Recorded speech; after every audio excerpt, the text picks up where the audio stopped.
Tudo tem um começo, meio e fim. E mediante esta afirmação, trouxemos hoje o tema a relação entre a alma individual e o espírito, também considerada como uma mensagem introdutória. Esta é a nossa mensagem número 11. Acompanhe mais uma vez.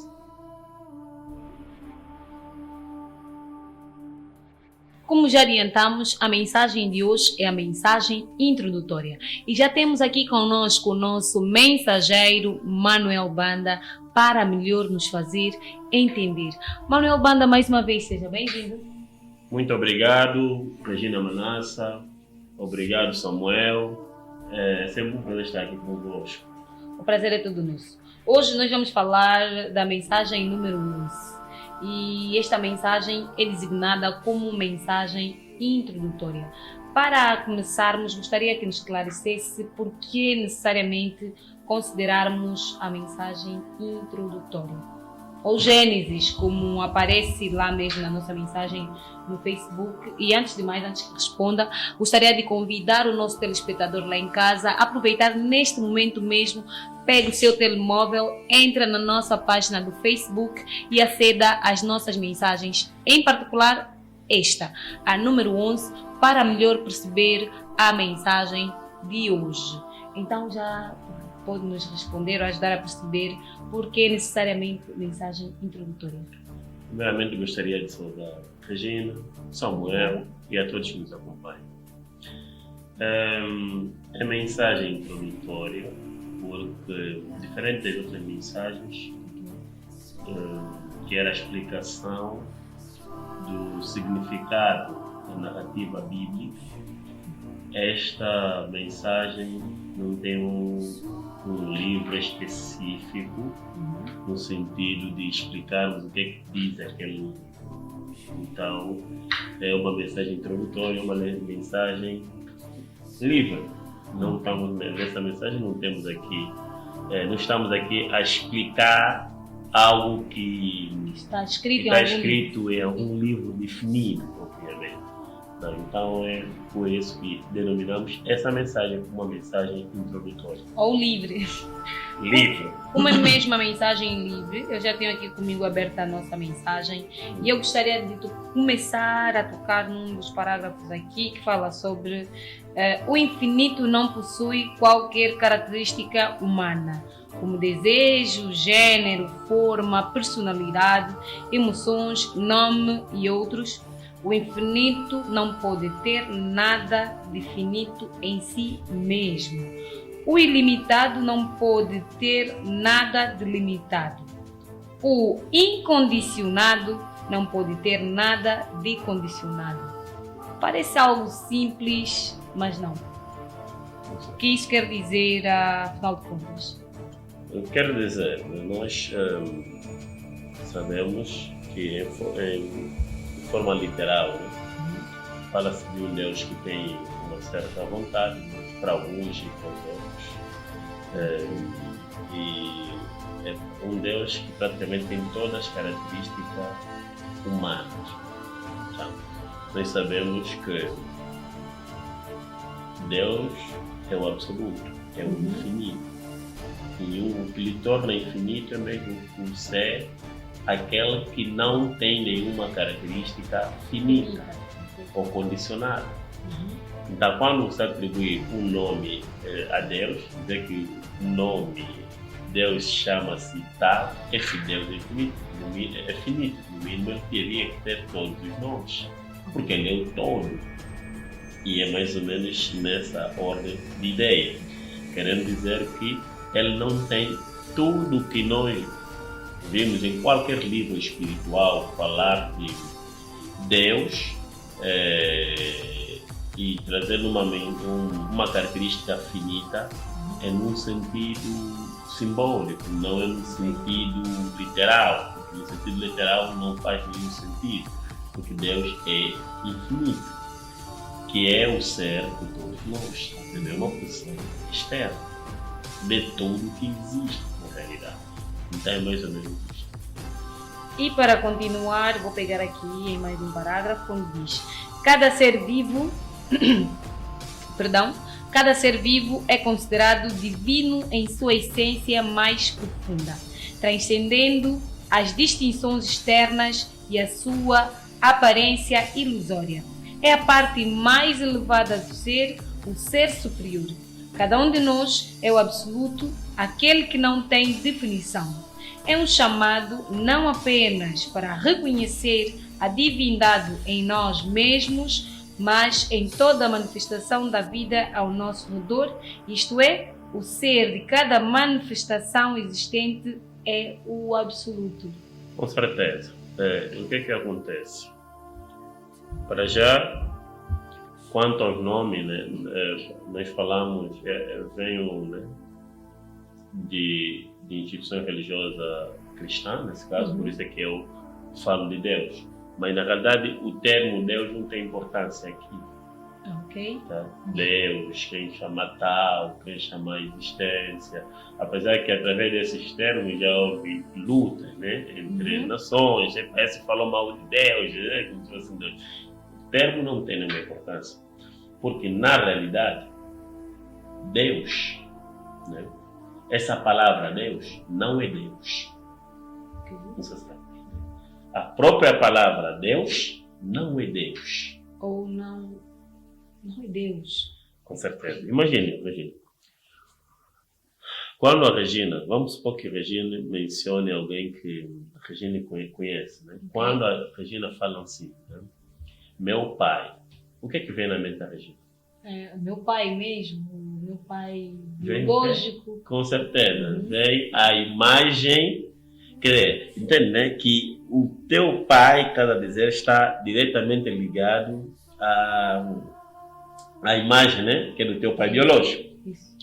Tudo bem. Querendo dizer que aquilo é aplicável, apesar que a própria palavra também não é ele, mas tudo bem. Mas aí, essa palavra é aplicável. Aqui só quero dizer que, para não ficarmos aqui escandalizados, né, quando alguém usa a palavra Deus, não usa, isso não tem nenhuma importância, as pessoas fazem assim, né? Eu tenho que falar de Deus, primeiro eu tenho que ouvir que eu estou a falar de Deus. Na realidade, falar de Deus, não quer, a própria palavra Deus não é Deus. Então, para retirar já aquela situação, né, de uma pessoa que se sente confortável, quando eu falar de Deus, ele vai estar aí me ouvir, não estou a falar de Deus, né? Conforme acontece muitas vezes, graças a Deus. Eu falo isso, né? Mas tipo, quando graças a Deus, você está aí, né? Pelo menos eu tenho que falar graças a Deus, porque vai ter aí, né? Ele vai me ouvir, mas tá bom. A palavra não é Deus. Querendo dizer, porque quando falar de Deus, a Regina vai buscar uma certa imagem, qualquer uma, né? Ou vai ser uma imagem muito criada, vai ser uma imagem. E na realidade, a Regina vai ter uma imagem. Eu, quando falei de Deus, teria uma imagem. Todo mundo vai ter uma imagem. Que até nem faz sentido falar de alguém falar em alguém se é ateu ou não, porque na realidade todos estão a falar de Deus totalmente diferente, com certas imagens projetadas de uma forma diferente. Só que Deus não é toda a imagem que nós projetamos. Tudo aquilo, quando desaparecer, só resta o que é divino. Querendo dizer que a palavra Deus, aqui como Deus, conforme os outros dizem, né? Tao na China, Brahma, né? Adibudi no budismo, não tem nenhuma relevância, porque a própria palavra não é. E agora, quanto ao parágrafo, né? Eu só gostaria. Ao mesmo parágrafo, todo ele ou um ponto apenas? Um ponto em que entende. Tem um ponto aqui muito interessante. Cada um de nós é o absoluto, aquele que não tem definição. Com certeza. Aqui vamos voltar a um ponto fundamental. Todos nós, tudo que existe é esse divino, é esse absoluto. É como se a onda do mar com o mar são um. Querendo dizer que, vamos imaginar assim, imagine como se tivesse linhas de força. Vamos supor que tem uma bola, né? E nessa bola tem várias linhas de força. Linhas de força que são energéticas nesse sentido. Cada pessoa tem essa centelha dessa linha de força. Tudo que existe tem essa centelha de linha de força. Querendo dizer que tudo que existe é esse Deus. Agora, querendo de forma separada, quer dizer, a essência de tudo que existe é Deus. Sim, estaríamos a falar da mesma forma. Querendo dizer que não existe nenhum Deus fora da Regina. O ser da Regina é Deus. A Regina, não estou a dizer a Regina com o nome, né? Quando tem nome tem uma concepção. Então, mas o próprio ser da Regina é o absoluto e é Deus, conforme é o ser de todos que existem. Então não precisa muitas vezes estar aqui numa posição como se tivesse um Deus externo, a Regina que está lá a procurar. Existe Deus em tudo e em todos. Tudo que nós vimos é divino. Se olhar um pássaro, a essência do pássaro é divina. Mas isso tudo que nós aqui, ou que o Manuel Banda aqui apresenta, é tudo virado à questão natural. Ok. Na verdade, todo ser. Quero pensar no inanimado. Tudo animado nesse caso, né? Falando da vida vegetal, a vida animal e a vida humana. Porque o que acontece? Com certeza, e até vamos chegar aí, porque acredito que a mensagem 12 fala mais ou menos disto que a Regina falou. Dá para não avançarmos aqui a mensagem 12, mas vou já aqui explicar. O que acontece? No verdadeiro sentido, não existe, o que existe é o desdobramento da consciência dessa figura ou dessa força, dessa energia que chamamos Deus. Só existe manifestação divina. Tudo que existe é a manifestação divina. Querendo dizer que só existe um único espírito, que é uma única força, mas é como o mar e as suas ondas. Okay. As ondas e o mar são uma, que não temos como separar a onda e o mar. O conjunto das ondas é que vamos considerar como o mar, mas a onda e o mar, as ondas e o mar é uno, é indivisível. Então, querendo dizer, cada manifestação divina, em tudo que a Regina vê, existe o ser, existe o divino dentro daquilo. A Regina, se olhar uma árvore, existe essa centelha divina dentro da árvore. Essa centelha está em tudo que existe. Quer dizer, que tudo que nós conseguimos ver é o desdobramento dessa centelha. Por isso o termo absoluto, né? Aquele que está em tudo e em todos. Tudo, com certeza, em tudo e em todos. Essa é a única forma de não ser também limitado. Ele está em tudo e em todos. Imagine, quando tirar toda a concepção de alguma coisa, vai notar que só vai restar aquilo que não conseguimos definir, aquilo que é apenas e que não se define. Aquilo que não se define é o próprio Deus. Por isso é que fala que nós, né, todos, nesse caso, o ser, tem o eu divino dentro dele. O eu divino é essa parte que nós estamos a falar, que se em termos de mar, em termos comparativos, é a onda do mar. Mas ele com o eu universal, que é o mar, é igual, porque o mar é o conjunto dessas ondas. É onde entra a relação entre a alma individual e o espírito. O espírito é o todo, que é o próprio mar, e as ondas fazem parte da alma individual. Da alma, que são porque imagine, o eu divino é o Cristo de cada um, né? Isso vai dizer que como nós queremos chamar, ou o Buda interior, né? É o conjunto desse Cristo. Esse Cristo é a natureza divina de cada um e existe em todos. Imagine, teve um problema em filosofia que é o problema de Troll e Caros. dizia-se que tipo, um problema que queriam saber se o barco, saiu um barco, né? A de um ponto A para um ponto B. Nesse barco viajava um rei. E o que acontece à medida? Era um barco de madeira.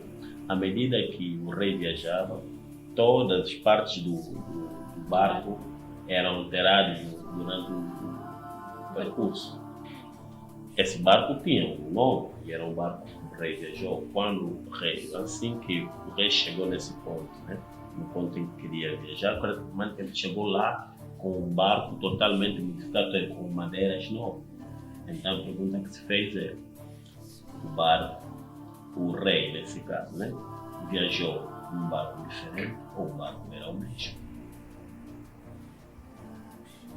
Se é, o que é o barco?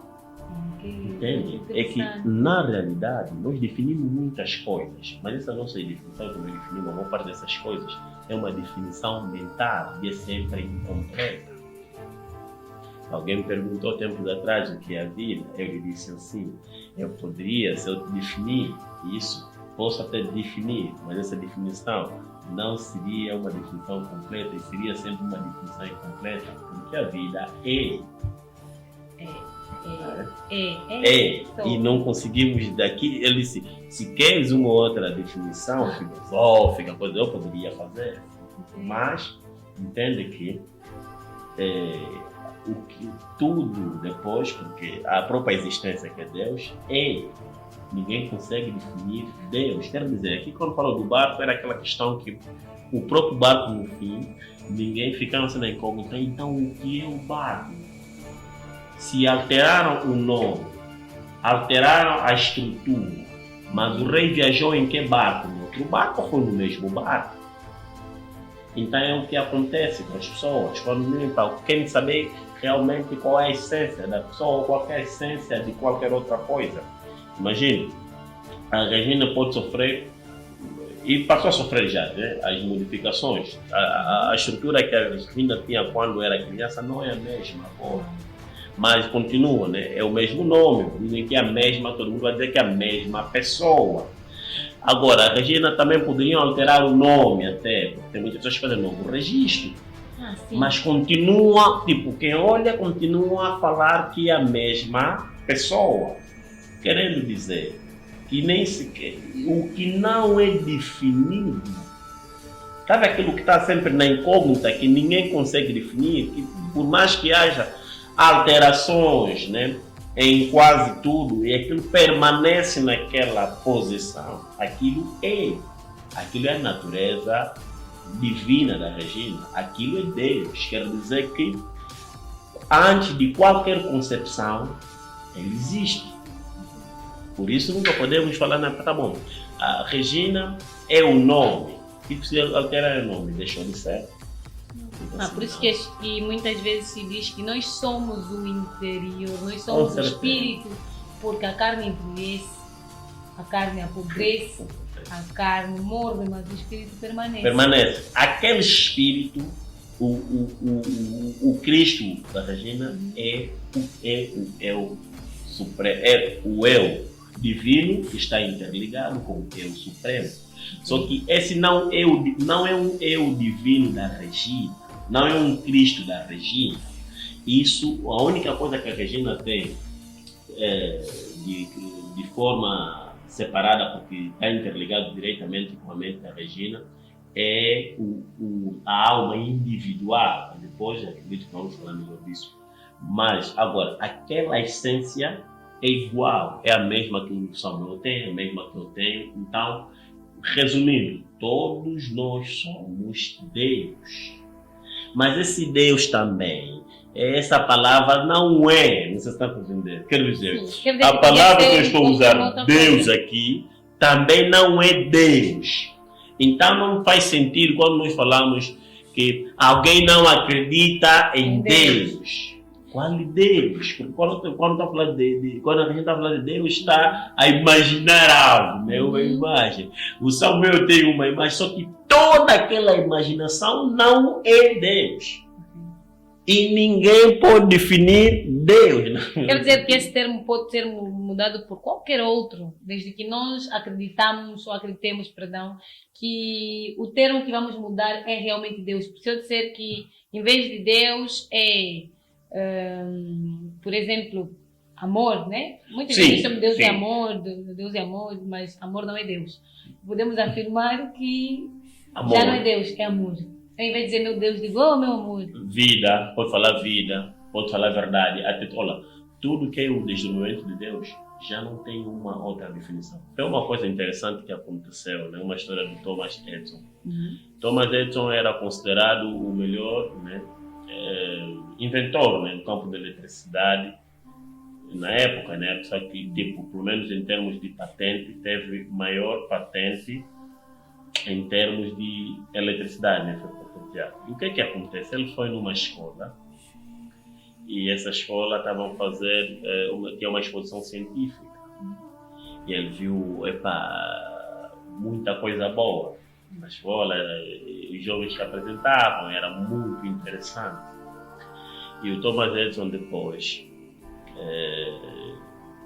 perguntou, disse, olha, eu gostei tanto dessa coisa. Eles não sabiam que era o Thomas Edison. Quer dizer, se eles já tivessem conhecimento, que no momento eles poderiam parar com tudo, porque estavam a falar com uma pessoa que tem toda a patente de eletricidade na altura. Tinha nesse caso. E o que é que aconteceu? Quando ele perguntou, ele disse, mas eu tenho só uma pergunta a fazer. Ele disse, olha, vocês apresentaram tudo brilhante e as coisas funcionaram da melhor forma. Mas a única pergunta que eu tenho aqui a fazer é o que é a eletricidade? Não como funciona a eletricidade. Eu gostaria de saber o que é a eletricidade. Eles ficaram, como vamos definir a eletricidade? Então, chamaram o professor, que era o responsável da exposição. Também não responderam. Chamaram o diretor, que era o responsável da instituição, que também era um engenheiro, né, elétrico. Também não responderam. Então, imagine, né? Tudo que estava a se fazer era sobre eletricidade, mas não havia uma definição concreta do que é a própria eletricidade. Depois o Thomas Edison disse que eu sou o Thomas Edison, e eles admiraram. E ele disse assim, eu não estou a perguntar isso, eu fiz tanto trabalho de eletricidade, conforme vocês sabem, e talvez foi a pessoa que mais fez esses trabalhos, né? Apesar que eu entendo pessoalmente que o Teja que ele fez mais, mas tudo bem.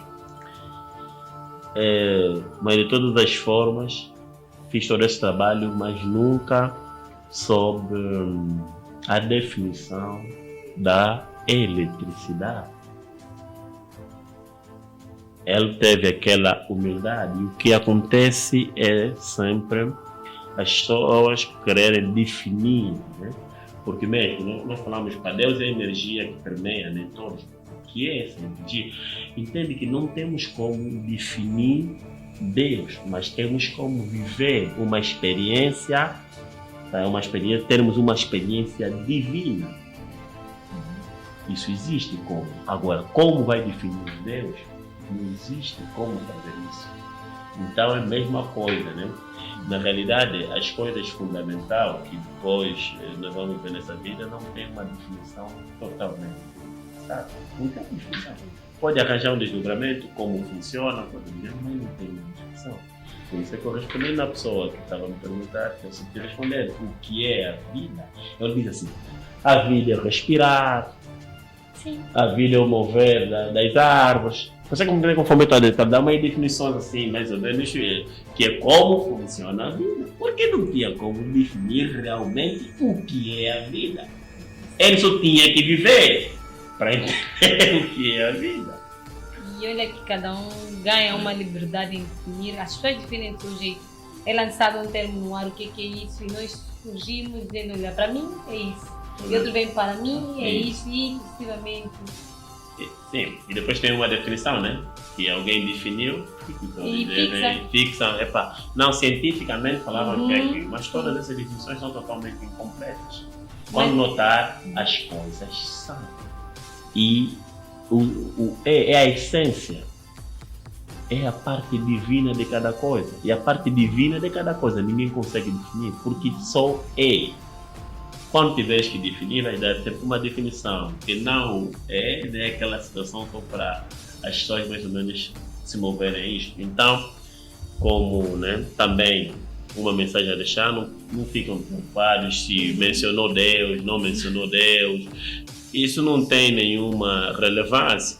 E não existe nenhum Deus humano, isto é, com aquelas emoções, com aqueles sentimentos humanos, porque são sentimentos limitados, que vêm da nossa alma individual, que não é o divino, que é, nesse caso, que é a essência, que é Deus.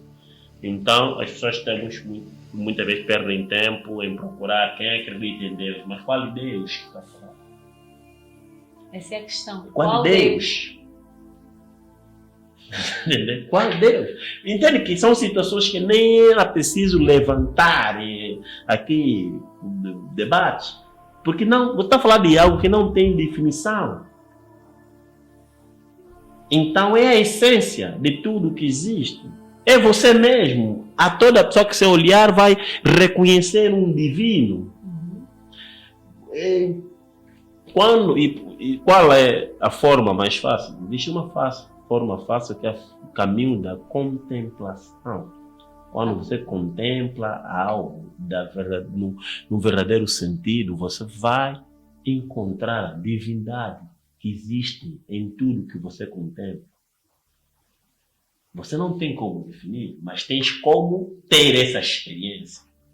Okay. Por meio da contemplação, por meio da meditação. Quando eu falo de meditação, não estou a falar em ler um livro, decorar o capítulo ou o versículo. Não estou a falar disso. Não estou a falar em ser papagaio de algo que existe e você só está a falar. Não.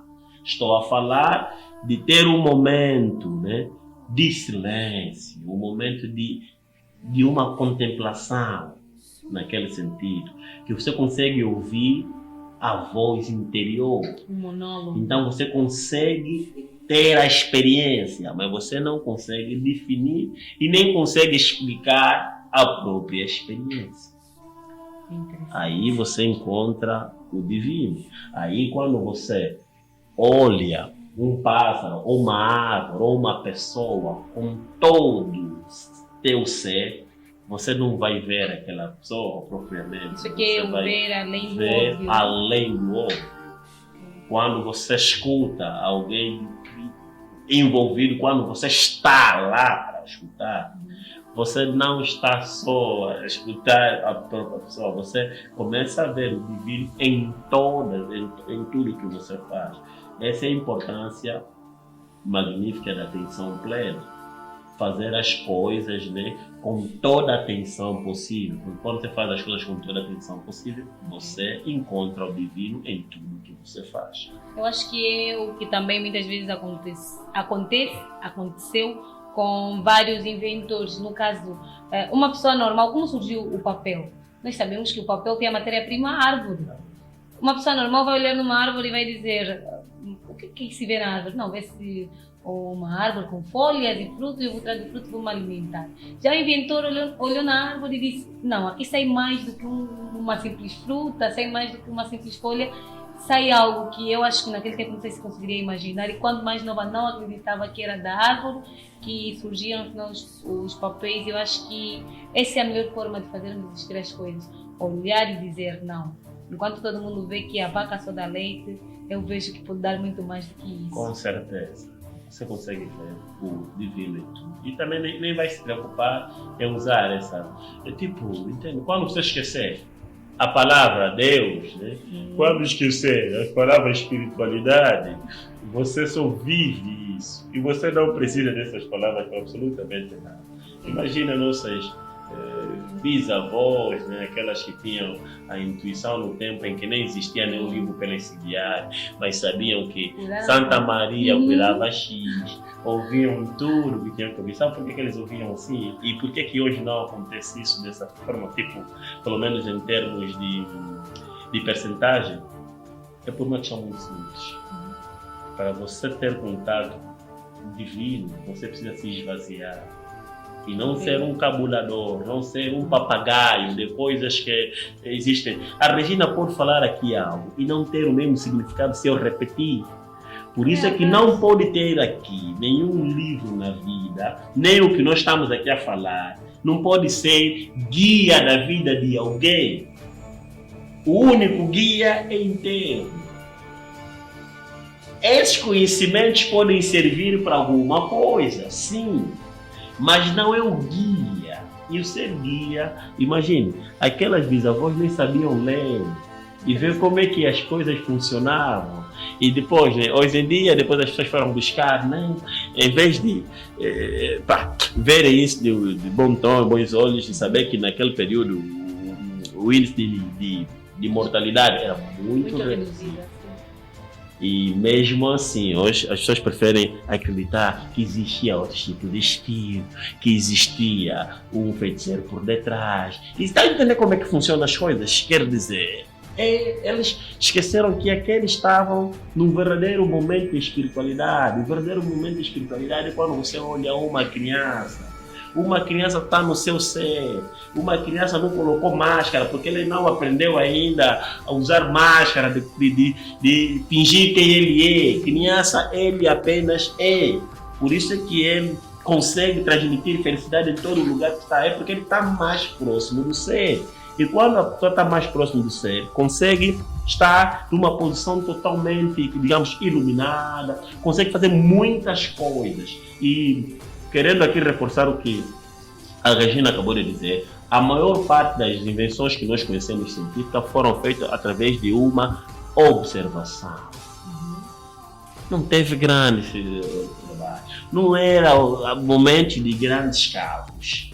E para quem realmente me acompanha e sabe como funciona, eu sou professor há bastante tempo.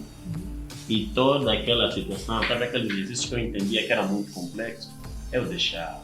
E quando ia dormir, relaxado, normalmente, quando os meus esforços já não tinham assim, grande relevância, aí via a solução das coisas. Então, quando entender que na contemplação, no envolvimento, na atenção, você vai ver... Se calhar há um ATT nisso de contemplar. Poderá haver pessoas acharem que basta crer, não basta crer, basta crer é o certo. Não me esforço, não leio, não estudo e chego num sítio e contemplo algo que eu sequer tive um contacto prévio. Há essa necessidade de primeiro termos um contacto prévio com a tal informação, com o que se pretende, e depois podermos fazer surgir a capacidade da contemplação. Ou, independentemente das situações, ela é livre e é aberta a todos, digo, funciona assim, para todos. Na realidade... Os estudantes poderão estar a acompanhar. Sim. E achar que vou contemplar a matéria e no dia seguinte vou estar aí feito. Não, o estudante pode estudar, na verdade ele até pode aprender uma coisa usando a atenção plena da melhor forma. Se ele estiver a estudar envolvido naquilo, ele consegue realmente ter um outro resultado. Não é um estudar, está a estudar, tem outros tipos de pensamentos, em outros lugares. Seria um estudar totalmente direcionado. E ali ele vai estender, vai compreender a coisa.